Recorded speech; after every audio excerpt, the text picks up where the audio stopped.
Let's talk about the 11 ways to boost your melatonin if you want to sleep better. Now, melatonin is a hormone that is made by the pineal gland, and it's stimulated by darkness and turned off or inhibited by sunlight. So if you think about a muscle, you contract it and then you relax it, right? So you definitely want to experience darkness at night and not, of course, sleep when there's any type of lights in the room or while the TV's on to stimulate melatonin. But you also need the sun to turn off the release. But if you overstimulate melatonin, that's not good either. So if you're going to contract a muscle, you also have to relax it. So we need the right balance of darkness and light back and forth. The sunlight, preferably sunlight, recharges the pineal gland, and also the vitamin D from the sun also greatly helps the recycling effect of melatonin in the pineal gland. And by the way, if you're taking melatonin, that will help your sleep, but over time you need more and more melatonin, so then your pineal gland becomes more dependent on it. So I don't recommend taking melatonin as a supplement for your sleep problem. All right, number 3, too much blue light can decrease melatonin. That would come from being on your computer too much, your cell phone, certain lights that you have in your house can all emit blue light, and that's not very healthy. By the way, red light, there's certain types of red light that are therapies, can help increase melatonin. Number 4, no heavy eating right before bed. You don't want to consume a Texas-style steak right before bed because sometimes that bloating can affect your ability to sleep. All right, number 5, glucose or sugar will increase insulin, okay? Then what happens is your blood sugars come down, you develop hypoglycemia, low blood sugar, and then the counter-regulatory hormones like adrenaline and cortisol kick in, and that will actually keep you up. So refined carbohydrates or sugars might help you sleep initially, but then it's going to be short-lived. When I was in my 20s, I couldn't sleep, and so my solution was to consume a Ben & Jerry's, a pint before bed. I would consume that whole thing, go right to sleep like in a coma, wake up at 2 o'clock, completely awake, very, very stressed out. So it wasn't a long-term solution. I didn't know what to do at the time. Okay, number 6, decreasing stress. Stress obviously lowers melatonin because it increases cortisol. Number 7, certain TV programs, action type movies that you watch right before bed, scary movies, not good. The news, very, very bad right before bed. It's going to keep you up. So avoid TV or watch something that's more like a comedy. All right, number 8, caffeine. Cut down the caffeine.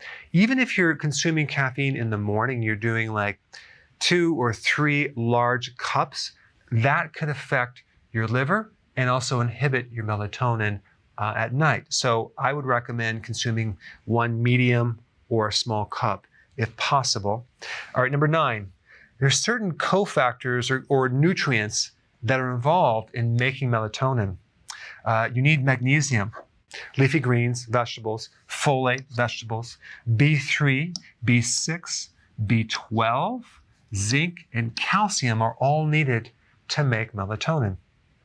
And number 10, there are certain types of foods that have tryptophan. Tryptophan is an essential amino acid. Okay, so it's in most all proteins. It's high in walnuts. It's actually milk. If you've heard of like night milk, people drink some milk before bed and they sleep better. I'm not recommending milk. I'm just saying that it has tryptophan in it. Wine has some tryptophan. Now, the problem with wine is that it has sulfites and it has other things that can also keep you up at night. So even though it can actually increase your melatonin, it can also counter that as well.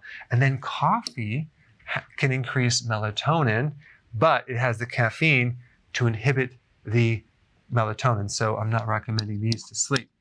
But believe it or not, some people sleep better when they drink coffee. Go figure. Okay, 11 yellow and green vegetables can increase your melatonin. All right, so if you want more tips on sleep, check out these videos on the screen.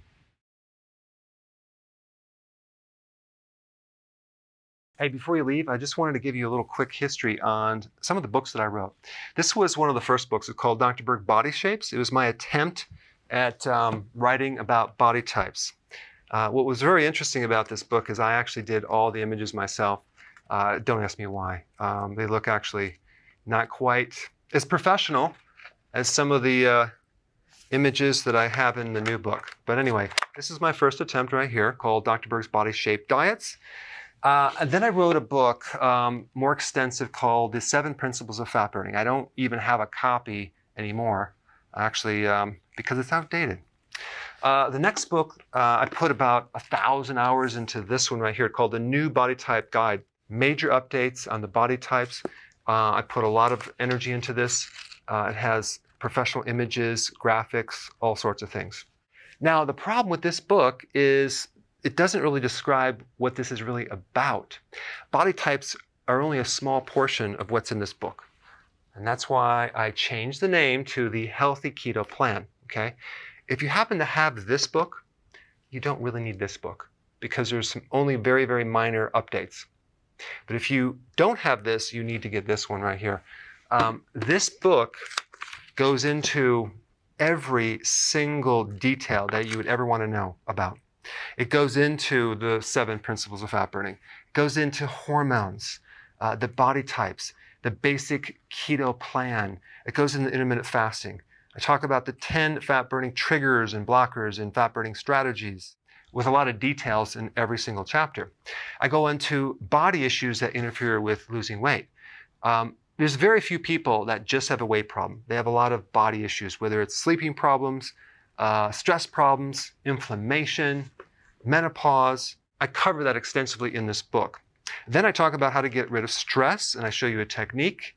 Then I get into exercising. And then I have a lot of really good recipes in this book as well. So this is a good reference guide. On my website, if you get this book, you get this one free. It's called Healthy Keto and Intermittent Fasting. This is the shortcut, quick guide to this book. And the reason I created this book is to have you, within 45 minutes, learn how to do keto, okay, in intermittent fasting, exactly what you need to do. Then you can fill in the blanks with this book right here. So right now I'm doing a special. If you get this book, you get this one totally free, or you can go to Amazon and get these individually. So I just want to clarify the difference between this book and this updated one right here. If you don't have this, you need to get this right here. That way you can get the exact correct information to do it healthily.